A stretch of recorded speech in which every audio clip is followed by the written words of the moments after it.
So we got a situation. And yeah, you can tell by my face. A little bit confused, disgusted. But at the same time, I'm like, what do I expect with a title like that? They should expect that there at that type of person's house. So the title is Cops Make Horrifying Discovery at a Racist Killer's Home. Let's just get to it. There is still someone with a gun. She's in the house, bro. That apartment. Wake up! Wake up, baby! Wake up! Is there any reason why anybody would have any video or anything like that of you saying like the N-word? I don't know where I hear a big bang. Wait. That's the lady? That's the lady we're talking about? She's the killer. Wait a minute. Her?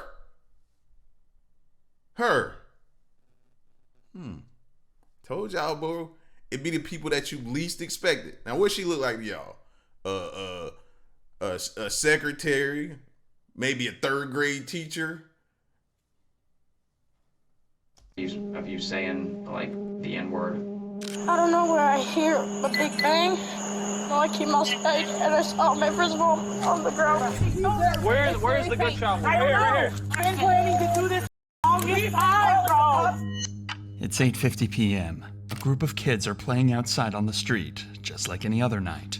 That's until exactly 8:54, when a gunshot is heard.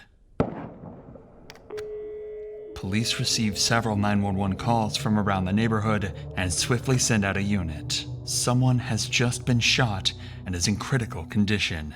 The thing is, everyone in the neighborhood claims they know exactly who fired the gun. Specifically, a lady that has been throwing racial slurs at the kids for months, at one point even calling them slaves and the N-word. But detectives... And see, this is my thing, because some people are downplay it. Oh, that's just her. That's just that person. No, it be real anger built up in people that be acting like this. And a lot of people be telling you to just downplay what that person is either saying to somebody. No, like, there's people out there that really mean it, have real hatred in their body, and will really act on it. At one point, even calling them slaves and the N-word. But detectives will soon reveal proof to her that they know the truth and that she's been found out as an evil, racist killer.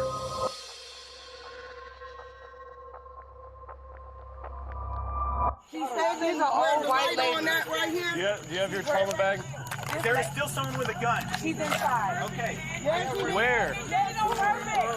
Bro, where? Ex-military. She's in the house, bro. This first apartment. I need like a tour now. Baby, wake up. Baby, wake up. That one right there. Wake up. Wake up. Wake up, baby, wake up. Baby, wake up. Come on. Hey, wake up. We need to do CPR real quick. Baby, wake up. CPR. Baby, wake up. Let me see. Do we have any pulse? Come We got a pulse! on.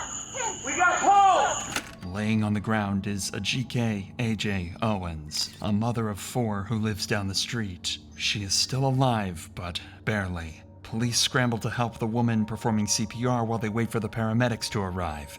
There is a more pressing issue, though. The perpetrator is still not apprehended and might still be a danger. Police quickly move to detain the suspect before things have a chance to turn more violent. Oh, y'all 50 better. I'm in front. Sheriff's office, come outside with your hands up. This is the Marion County Sheriff's Office, come outside with your hands up.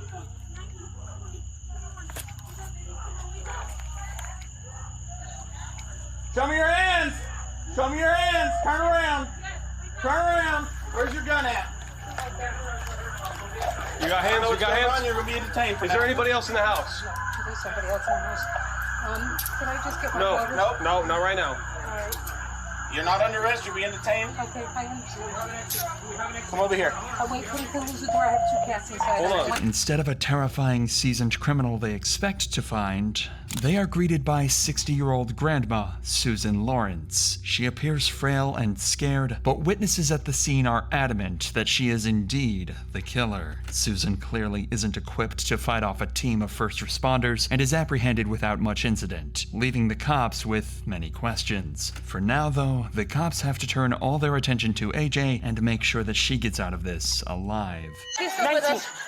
Here. Move. She's got a pulse. Move. She does? Here. Yeah, she's got a pulse. Where's the gunshot wound? Here. What did she stole her with? Here. It's probably like a 22 or something. Oh, God. She says she has a pulse? No exit, yes. She's got pulse. Very She said faint, she's got very pulse. faint, very faint. No exit wound means that the bullet is still inside of AJ. Had it left her body, the trauma would have been over, and the medics could focus on stopping the bleeding and letting the wounds heal. But in this case, the foreign object will make the healing much harder, and it also means that the body was responsible for stopping all of the bullet's speed, likely doing more damage to her skin, bones, and organs. All cops can do, amongst screams from friends and family, is continue to try saving her life he'd just seen. Where is he? Bravo 2 submarine, 65 1050. This is him right here? Pulling into the Bellevue Christian Academy, Florida 28. What's going on, my man? All right, first, Here, give me this. It's okay, relax. Nothing happened. You're good. what's your name?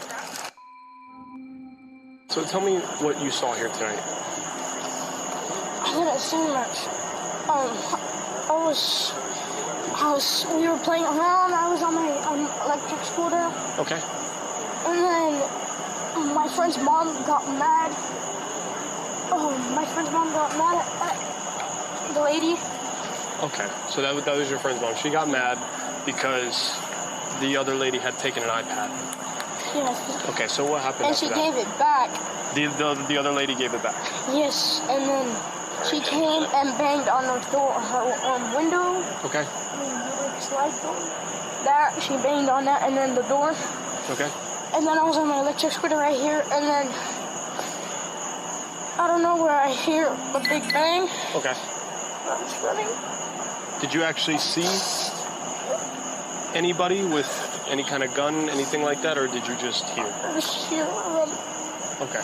Despite how scary all of this must have been for him, the boy couldn't have been more helpful to the cops. This is the first recount of the incident that they've been given, and it goes a long way in helping to understand the situation. He says he never saw a gun, but he did hear a loud banging sound. Susan firing at AJ, allegedly attempting to take her life. Actually, talking with the kids and parents that live in this area made the cops understand just how tragic this incident was for everyone. Everyone seemed to love AJ, and all the kids were terrified that she might not make it, so wanting to make sure that...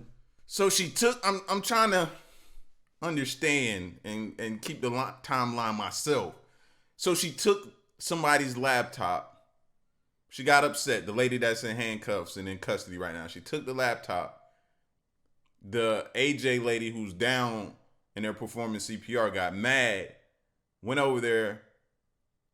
She gave the laptop back, and then she went back over there, knocked on the window, knocked on the door, and the lady shot her. Is where I think we are possibly trying to gather what the kid said, but I'm not really sure. So that's what I think I gathered from him. But let's see. Let's see what the cops say. That they brought the monster that did this to justice, they hand the case over to Major Crimes, but not before one of the neighbors gives the police a warning. And I'm just letting you guys know, this neighborhood here is hot. It's always hot. You know, there's a lot of things going on. I come through here as much as I can. But the reason why I'm saying it is she's not safe coming back. You know what I'm saying? I'm not. I get what you're saying. I think she... You know what I mean? But... I got you, my man. Yeah. All right, if we need anything, we'll come knock, all right? If Susan somehow manages to escape justice from police, this man says she'll almost certainly face violent retribution from someone in this neighborhood if she's foolish enough to come back. While Susan awaits questioning, detectives decide to do a little digging. Curiously, they don't find any form of criminal record, but instead 6 phone calls from her to the police reporting the kids for criminal behavior. And when the cops reviewed the body cam of these incidents, a picture would slowly start to be painted of Susan's motives and her racist hatred towards everyone around her. Everyone meaning black people is basically what you're saying, right? Everyone around her is meaning that, right? And that dude was warning them, saying, listen, if y'all don't get justice, there's gonna be street justice. So please get justice for her sake, is basically what that dude was standing there telling them just then. Telling the police officers just then. Hello. Hi, Sheriff's Office. Hi. What's going on this evening? Lots of children screaming their full heads off, running around. They know they're not supposed to be over here. They've been told many times. They've previously stolen the trespassing sign. And the little kid tells me to shut up to my face. I said, don't be disrespectful to me. Did anyone put hands on anybody? Did she touch you at all? Okay. Okay, so it was only words? Yes. Okay. Susan had routinely complained about the kids playing on her lawn and had even put up a note. And that's normal right there. That's typical right there, right? Right? So far, I have no problem with that. That first interaction we just saw right there. Being honest. They showed up, she said people are in her yard. The noise, different things like that. That's normal homeowner complaint when you live in a neighborhood with kids. I'm so thankful we didn't have that going on when in the neighborhood I was growing up in where my grandma lived, you know, because we were out, we were loud, we were playing, we were this, that, and the third, you know what I mean? And you have to expect that living in a neighborhood that could possibly have kids. If you don't want that type of stuff going on, then why move into a neighborhood that can potentially have kids? I never understood that. You know what I mean? Them getting in your yard, that's a different argument. You want them out your, cool. But them being loud in a neighborhood and stuff like that, they're kids, they're going to play. Do you want them inside on the electronics or outside playing? Because I hear the argument that kids don't go out no more. Well, which do you want? So you have to think about that. But them being in your yard, I get that. No trespassing sign on the grass outside her home. The thing is, that area was actually shared space and the kids had every right to play on it. On top of that, she told the officer that the kids often shout at her and say mean things, but according to everyone else, it seems like it might actually be the other way around. So, were you the guys that this lady was mad about? Yes, and I just want to say that every time, like even if we're not... Hold on. Let's bring it down. Okay, I'm sorry. You're okay. Every time, even if we're not on her property, and we're just like being loud and playing basketball over there because of the basketball hoop. I got you. Like she just calls us names. Okay. Yeah, like literally, because that's an open right there. Yeah. All that is not her property. I got you. The guy that I was telling this officer right here, this guy has said numerous times, y'all come over here and play, because they all like to play football and stuff. Okay. What kind of names is she calling you She guys? calls us The B word. the B word. The P word. Everywhere in the book. Like, she came out yelling and she was talking about a little girl getting and stuff. Like, she's crazy. Like, They didn't mention it here, but there were even reports of Susan using the N-word at the kids and saying some even worse racist remarks that we'll look into later. But the officer wants to make sure that these kids know that they're not doing anything wrong and how to avoid getting on Susan's nerves anymore. Get it. Kids can be loud, okay? Right? Right? I'm down with it. I get it. But when it's close to someone's house, sure, it gets a little annoying sometimes, I won't lie, okay? The kids were extremely respectful to the officers and all the other adults, and it's hard to... Right, did y'all notice that and pick up on that? When he said, hey, calm down. What did the kid respond and say? Oh, I'm sorry. Respectful to the adult. Not sounding like, you know what I mean? So if the parents got together, this is the thing about living in the neighborhood. You get together with the parents. You get to know the people in your neighborhood. And then you can talk to the parents. Hey, your kids was doing this, that, and the third. And where I was from, to which I could call my grandma right now, she gave everybody in her neighborhood permission, if I got out of line, to put me back in line. Put me back in line. Then you know what that meant. You got permission to tear him up. Or as my grandma would say, tear him out the frame. That was her, tear him out the frame, was her saying. So, like, clearly there's an isolation here. And that makes me often ask, then why get in the neighborhood? To imagine why someone like Susan would get this annoyed at them for simply having fun. But in reality, this abuse would last for another 6 months, until the night that gunshot was fired. Now that they've got a better picture of Susan's interactions with the kids, they're slowly able to piece together a possible motive. But it's not all good news. In the time it took detectives to look through this footage, gather evidence, and talk to witnesses, AJ passed away in the hospital due to her injuries. This has now become a murder case. And to make matters worse, because of precisely what happened in the shooting, detectives are going to have a tough time proving that this was premeditated or even intentional at all. And that's what Susan was going to try and argue. Susan almost certainly knows just how serious what she's done is, but has a plan to try and twist and bend the truth as much as she can to try and get away with it. And it would soon turn out the truth was far more insane than they ever had thought. Okie dokie. Sorry, I'm freezing. Susan, I appreciate you coming back in and talking. So, Susan, obviously when we spoke the other night, it was kind of a lot of things going on still. A lot of the pieces of what happened were still trying to be put together. Mm-hmm. Since then, we've obviously talked to a lot more witnesses who were there. We've gained access to some video from around the area of where your complex is located. The detective is being very upfront and respectful with Susan, choosing to let her know what information they've gathered in their investigation. Smart suspects would keep all of this in mind and change their story according to what they think the cops have. But these exact pieces of evidence would later be used to catch Susan out when she starts to lie through her teeth. And try to understand better is when Ajiko was at the door, when she approached the door, when was it that you realized that it was her coming to the door? How did you know someone was there initially? Was it because... It was a huge banging. Okay. They were just pounding at that door. Okay. So initially, there was no words, it was just the pounding? Yeah. That's what started the interaction there? Yes. And where was the pounding at initially, where it first began? The front door. At the front door? Yes. Okay. How many times did she was it just like it was, like one or no, was it no, several? It was just bang, bang, bang. Okay. Bang. All right. And then you said you asked her who's there. Okay. And what was said then? I think she said, why do you speak to my children this way? And I said, listen, I'm not going to speak to you. Go away. If she had a problem, she should have called you guys. It seems as though this had all started after Susan had again shouted at AJ's kids. This time, though, she'd also throw various dangerous objects at them, Sounded to me like she should have took her own advice. If you had a problem, then why are you talking to the kids? Why didn't you call them like you normally done? Let the police handle it. Why did you go get a weapon and handle it yourself? Why didn't you speak to the parents? Seems like you know better already off the bat. One of their iPads and allegedly used racial slurs.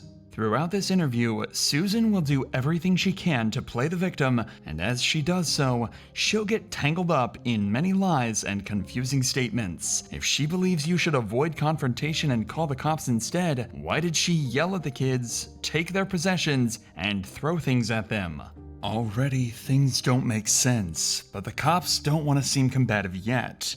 That'll come later. Now, they want to focus on her past interactions with AJ, pointing out that if AJ had never been violent with her before, what made Susan believe her life was in danger? Well, you said there was like the initial barrage of the pounding, and you said, who's there? And she said, you know, what you said about not talking to her children that way. Yeah. And then you said it got quiet. So there was no banging, there was no words being said. Because I thought she went away. And then did she start yelling again first, or was there more banging? It was banging, it was yelling. I thought she was just going to break down the door. Okay. So, I mean, my heart was pounding, and I was like, she's really gonna kill me. Susan then details her perspective of this whole thing. She says that she was in the kitchen when AJ came to the door for around 30 seconds, then she moved to the bathroom as things got quiet again. Then for the next 2 minutes after the knocking started again, she moved back to the kitchen and yelled at AJ for her to go away. From her perspective, this whole ordeal lasted somewhere between 2 and 5 minutes, and for the duration of this, she was absolutely terrified. When she started pounding on the door again and saying all that stuff to the point where you fired the gun, how long do you think that lasted? 2 to 5 minutes. 2 to 5 minutes. I don't know. Everything's kind of, it was a while. I mean, it was a while. And I kept thinking, okay, you guys are going to show up, you know, because I had called earlier and no one was coming. I couldn't find my phone. And she was just banging and banging, screaming at me, telling me, I'm going to kill you, I'm going to kill you. I'm like, she's really going to kill me this time. That's all I kept thinking. She's literally going to come in this house and kill me. There was no escape. As an older woman living alone, it does make sense that she'd be scared of someone being so aggressive. Facts. And if somebody's telling you they're going to do that to you, okay. All right. You're saying she said that to you. Now, in any other case, somebody banging at your door telling you they're going to do that to you and they banging hard like they're about to come to the door, you would arm yourself and be prepared with 911 on the phone, telling them, hey, if they come through the door, okay. So let's see where she's going with that. We with her so far.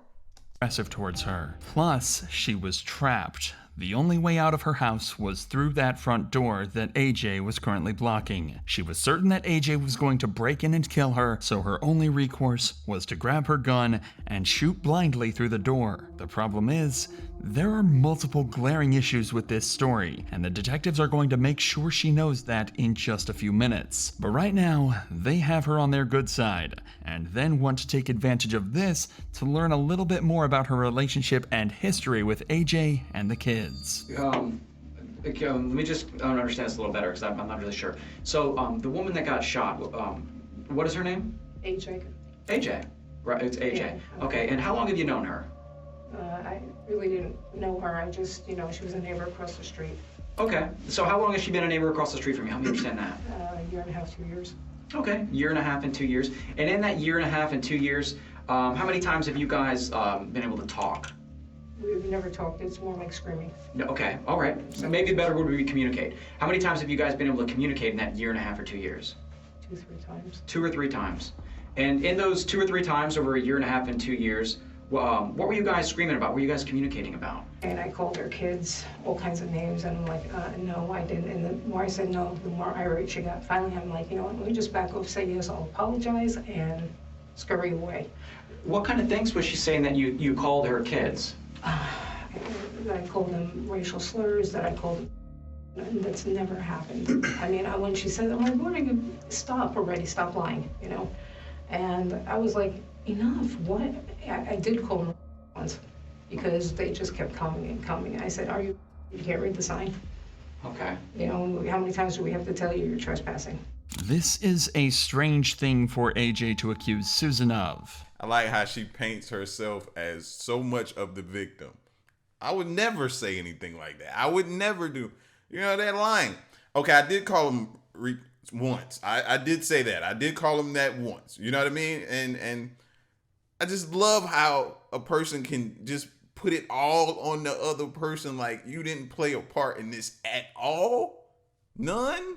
So everybody's lying about you. They singled you out and said all of this about you. Okay. All right. Especially when she really had nothing to gain from it. It's rare for someone to want to paint somebody as evil without any reason like she's claiming, and it's not as if they're generic insults either. Of course, Susan denies calling the kids anything racist, but we're just 20 minutes into a 2-hour-long interrogation, and the detectives have placed her seat in the corner of this room for good reason. They're about to start letting her in on the evidence that they've gathered, backing her further into the corner she's in, and forcing her to shut down and release the truth. You said that you guys have yelled at each other 3 or 4 times in about a year and a half to 2 years, is that right? Yes. AJ, you've only had these arguments with her a few times, but what I'm confused about is that we're talking about her banging on it 3 times, and then there's the pause, and there's everything else you just described to Detective Stitt. and you said that this was the time that she was going to come and kill you. That's confusing to me because it sounds like you guys really didn't have any other times that she was going to come and kill you? No, she was saying she's going to kill me. I mean, she was verbalizing it. She was saying, I'm going to kill you. The detective has a great point. If AJ had never been violent towards her before, why immediately jump to thinking she was going to kill you, and with enough confidence to fire back too? Even if she was saying she was going to kill her, these days that's used far more as an expression of frustration and almost never carries any weight. The cops also recognize just how defensive she got here and decide to try pressing her even more. The racial statements that... Now, I would disagree with that because you can't tell a person how to receive something, right? So giving her that benefit of the doubt until we get her confession at the end, let's just go along with what she's saying. If you're banging on my door telling me I'm going to do this to you, I'm going to kill you, I'm going to kill you, you keep saying that at my door while banging, yes, I'm preparing. I don't know what triggered you today. I don't know what made you feel like that. Then I done had an interaction outside where I took something from one of your kids and gave it back, and now you're over here. I'm prepared. So I'm giving her that right now. Giving her that. Let's keep going. Everyone's saying that you made. I mean, have you ever used the N-word and they're using it against you? Have you said it in passing or something? I have no idea. A judge actually signed an order to allow us to go into the phone and look over certain things that would assist in trying to identify the time frames of things that happened. And during the interviews where we were out there talking to other people who live in the neighborhood, they told us that there's been times where you go out and either create video, like record with videos or take photographs of what the kids are doing in your area out there. So you know how anybody could have a phone or a device that's recording. So you would imagine, I'm sure the kids have phones out in the neighborhood. A lot of them have tablets that record video. You're referring to some of the racial statements that have been alleged. Where does that come from? Is there something more, like, did something happen in the past, or is it just something because these kids are just always like antagonizing you? When I was 12 years old, some girl in middle school thought I was some other girl. And it came down to where I was stuck in a phone booth and at least 35 other people were around on bikes. And so they ended up calling the police and he had to disperse the crowd. Okay, and what wound up happening then? I mean, anything? I had to leave school early every day. I couldn't be around. I couldn't do any extracurricular activities. I just had to be very careful at school. Oh, wow. I mean, it sounds like there's been some trauma.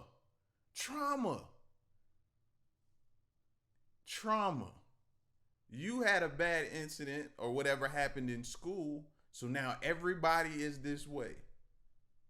So that's like saying these kids had a bad incident with you, so now every person they meet that's a different color than them or a different race is now this way. It's pretty much what you basically alluding to right there with traveling back down memory lane. That says a lot right there. I don't know if y'all caught that. That says a lot. Issues that, I mean, is that something that's caused problems with you for the rest of your life? No, that doesn't. Okay. I don't believe so. Okay. Every single thing comes back to her being the victim, and not a word of it makes sense. This conversation was about why Susan was being racist, and she didn't even hesitate in essentially ignoring that and talking about how she was bullied as a child. And on top of that, she said that it doesn't even affect her now. She's panicking, and the detectives pick up on this instantly. Now it's time for the detectives to use all the evidence they've collected and begin confronting her to uncover the truth. Everyone when we interviewed, I pretty much got the same, Detective Steph, I think we all got the same statement from every single person we interviewed. These people were interviewed in different locations. Some of them were interviewed in different buildings, in different places. I interviewed them at different houses, and all these people provided me similar statements, okay? No one that provided these, now these people could hear her talking, okay? Because she was talking loudly. You said that you could hear it through the wall, and I can agree with that, okay?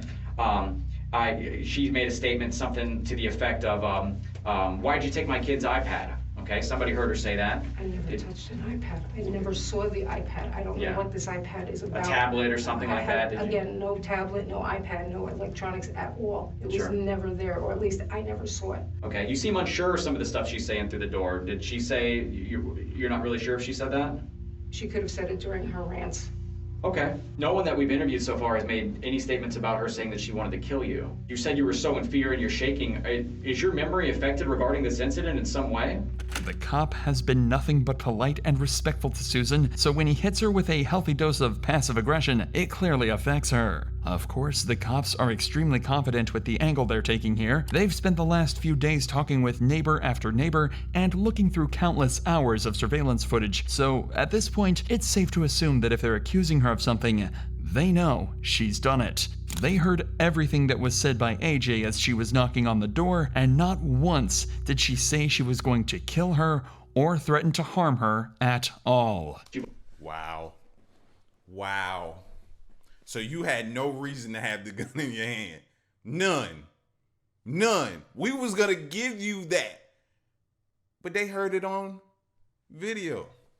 She never said that. Throw that out the window. Throw that out the window now. You have no reason to have that in your hand. You've only seen her a few times. What means does she have to harm you? She, like I said, she was banging so much, everything was shaking and moving.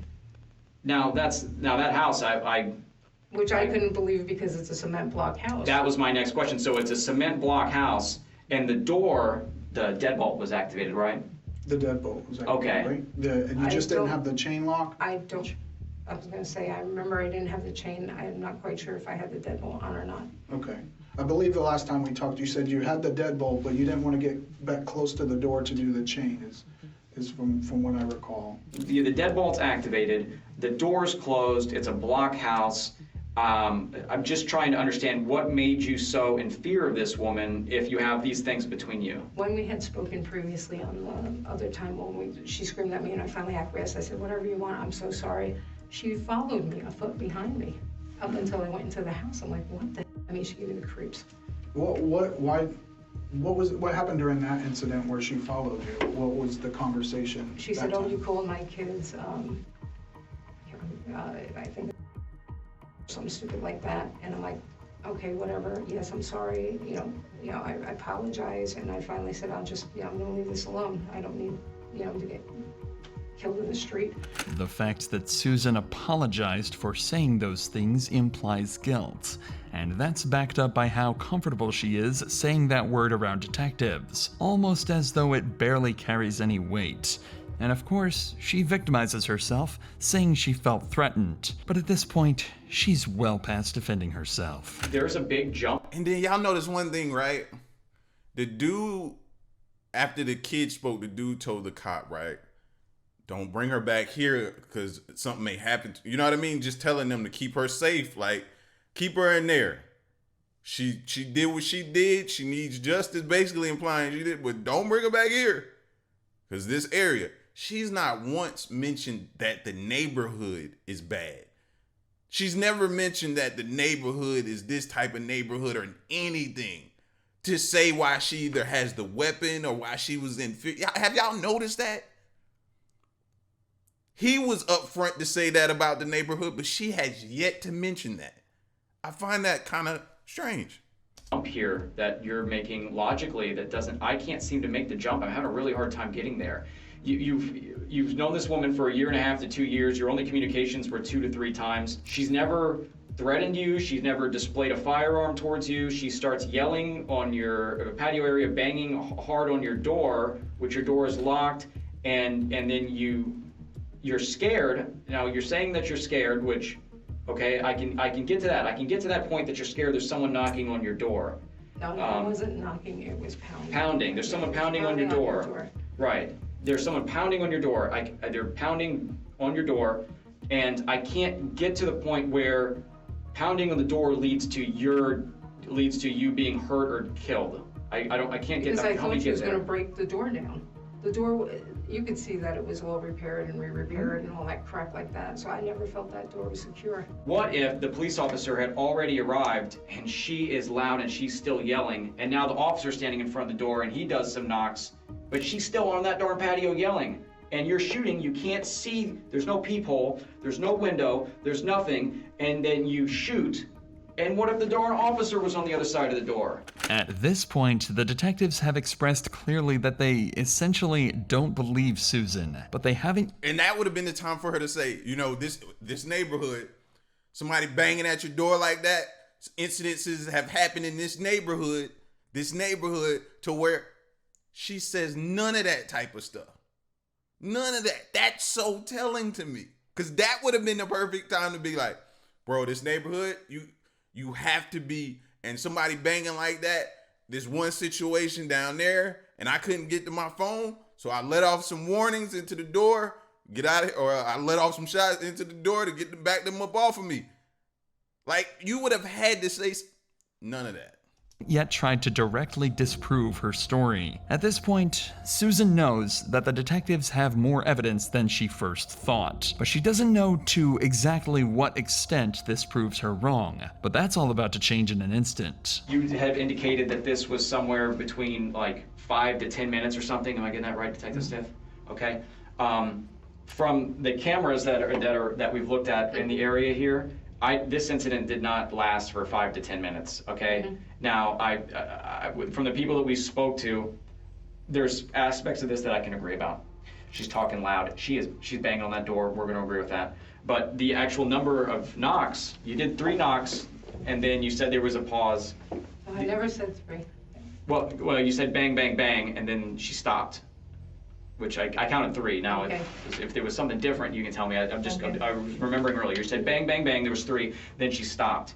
And then she continued to, and then what happened. Mm-hmm.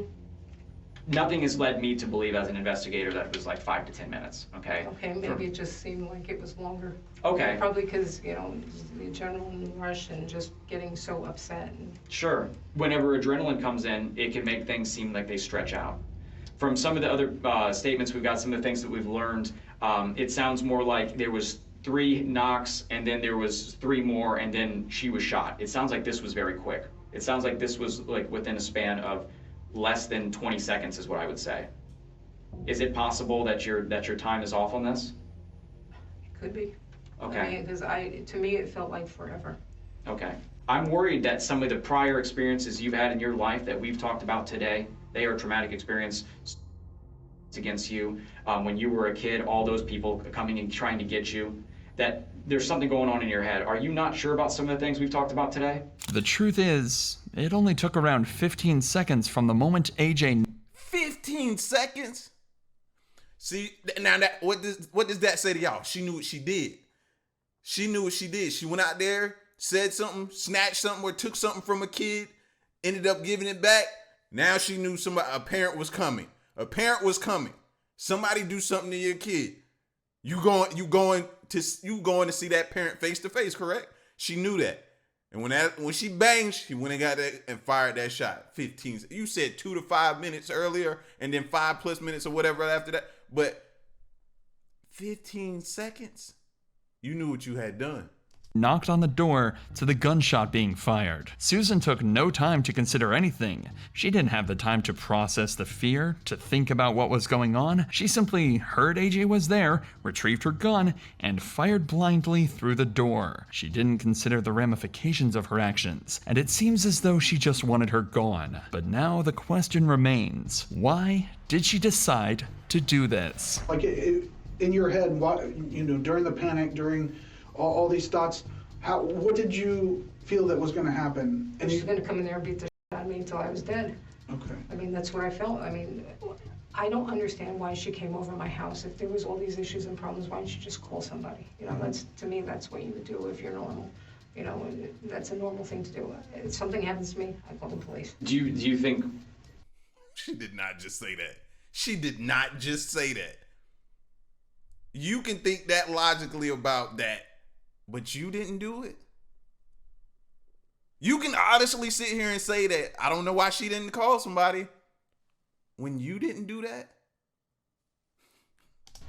That she could somehow get through that wall now that you're out, now that you're not in the house anymore, and that I still feel that fear. I just still feel she was coming at me. I'm sorry, it's what I feel. Okay. I've just, it's been playing in my head over and over again, and I just kept thinking of that and how terrified I was. It's clear she's attempting to claim self-defense, but the large number of eyewitnesses interviewed by the police makes this a far-fetched attempt. Was your goal to shoot and kill her? No. What was your goal? To shoot and hopefully, you know, she'd hear the shot and dissipate. But you took aim at the door, is that right? Yes. Okay. And the goal was to strike the door and to dissipate it. The detectives then spend some time breaking down, theoretically, how AJ couldn't have broken through the door. Not only have the detectives had experience with this sort of thing in the past, citing full-grown men being unable to break down doors, but they also tested her door without the lock on it, and none of them were even able to get it to budge. They also then recap some other past incidents, taking the pressure off for a little while, before starting to talk about some other encounters she had with the kids. This is where we rejoin the interrogation, with this simple question. Reason why anybody would have any video or anything like that of you saying, like, the N-word? Is there any reason why someone would have that? I have no idea. And if I did let it go, I'm sorry. I could have slipped out. Be honest with what context would it slip out, do you think? I mean, what would happen for you to say something like that? If they were being extraordinarily rude, or if they were just... I was always taught the N-word meant that you were just being unlawful, you know, dirty, just, I don't know, generally not being pleasant. And wow. Wow, give me a second. Wow. So that's how you would, I'm gonna put myself in front of her. So that's how you would view me. Unlawful, dirty. If I'm loud, or if I'm a kid and I'm playing around, I'm unlawful, I'm dirty. So you sling the N-word at me. That's the hatred. And you were always taught. I feel like that's so much of a powerful statement to show you that the hatred that people possess is learned and reinforced throughout their life. She just gave you something. Wow. Wow. That's how you would view me. I gotta hear that again. Unlawful, you know, dirty, just. Unlawful, you know, dirty, just. Like you're better than me because your complexion is different. The dirty part is the part that I think stings the most out of that whole entire sentence. The dirty. Dang. My complexion makes me appear dirty to you? Wow. That's rough, bro. That's rough. I was always taught the N-word. I was always taught the N-word. So when y'all see people get upset and emotional behind that, you see why. You see why. In the context they use it in, you see why. Understand that. Let that sink in. The N-word meant that you were just being unlawful, you know, dirty, just, I don't know, generally not being pleasant. And in the times that you... I'm sorry. There's, I think, there's just like a lot of other words that are, I believe, out there to describe those things as well. I mean, what is it in particular about that word, or... I never said the words never. Okay. So I don't know why you keep coming back to this. Well, that's just what yeah, someone had mentioned, us, and like I said, no, never, you know, never uttered the that you words used like the word. no. You also said you never said that word earlier. I would never is what you said. You said I would never. And we gave you the benefit of the doubt to you coming around admitting to you saying it. Now you expect us to believe you ain't say nothing else? Man, get out of here. If you use that, come on. Absolutely not. Something like that. Is there any reason why anybody would have a video like that? Is there any reason why that would exist? No, it shouldn't be. Susan should know that it's pointless to deny these things at this point. The less she cooperates, the worse she's going to look. But now, it doesn't feel like there's any saving her. If we were to look through everything in your phone or your home desktop computer, is there anything kind of research on your internet history that would show that you've done research on like self-defense? Or have you ever heard of the term stand your ground? Yes. If you're familiar with Florida state law, you'll know about the stand your ground rule. In short, it says you're within your right to use lethal force if it's defending you from a violent attack. You have no obligation to retreat or hide first. The detective thinks that Susan was trying to exploit this rule, possibly citing a search that she may have made prior to the shooting. The problem is, this law only excuses you if it's reasonable to believe that you were in danger. That's why the detectives have put so much stress on if AJ could have gotten through the door, and if Susan thought she was armed or dangerous. Unfortunately for Susan, everything points to her guilt. We've interviewed other people that it was a very brief interaction and then you shot them. Now, this wasn't a long siege. It wasn't a castle siege. It didn't last for 20, 30 minutes. It was 2 minutes. So you're trying to tell us that a reasonable person would shoot somebody for less than 2 minutes of making statements outside. That doesn't make any sense. So that I have to look on the scale here. Where is Susan? Did she plan this? Is she a cold-blooded killer that plans things? Was this an accident? Or was this something that got out of hand? Is it somewhere in the middle? That makes more sense. Not what Susan's telling me. Is it somewhere in the middle? I'm just trying to figure out who's sitting in front of me here. The detective is quite simply describing the difference between first-degree murder, second-degree murder, or manslaughter, and they have to figure out where to place her on this spectrum. So the detective is about to give Susan an ultimatum. They know she's lied in this interview, but they want to give her a chance to tell them the full truth about what happened. Remember, if they get a confession, the detective's job will be much easier. They won't have to waste time trying to prove her guilt in a court of law. Instead, they can just show the jury her confession and have her plead guilty. On top of that, she might get a lighter sentence if she cooperates, but that's only if she decides to play along. 99% of the people that sit in front of me in this room, they do not tell me the truth like the entire time. But then we get to a point where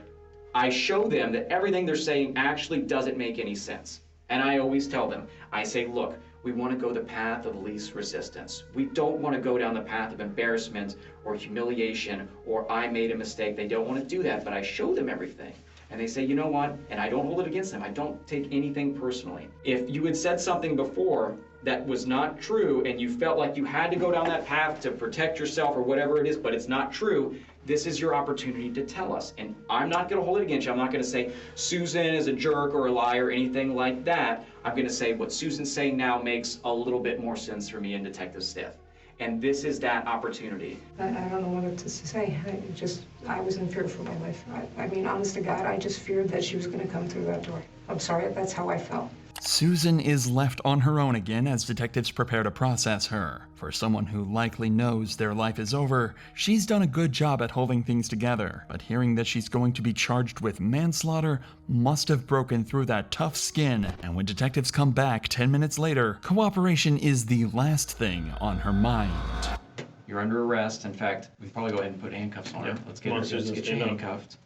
Stand up. No, don't touch me. Susan. Stand up, Susan. No. Listen. Sorry, I can't. It can go one of two ways. It can go an easy way or it can go a really hard way. I'm sorry. We don't want it to go the hard way. I'm so sorry. Susan, put yourself in our position. There's no choice in this. You're going over there. I'm sorry, I can't do this. Come on, Susan, stand up. If we don't have No, time to seriously, debate. I can't do this. Okay, but do you understand that you're under arrest and you're I going to be understand taken to the under jail arrest. one way or another, okay? I don't care. Susan?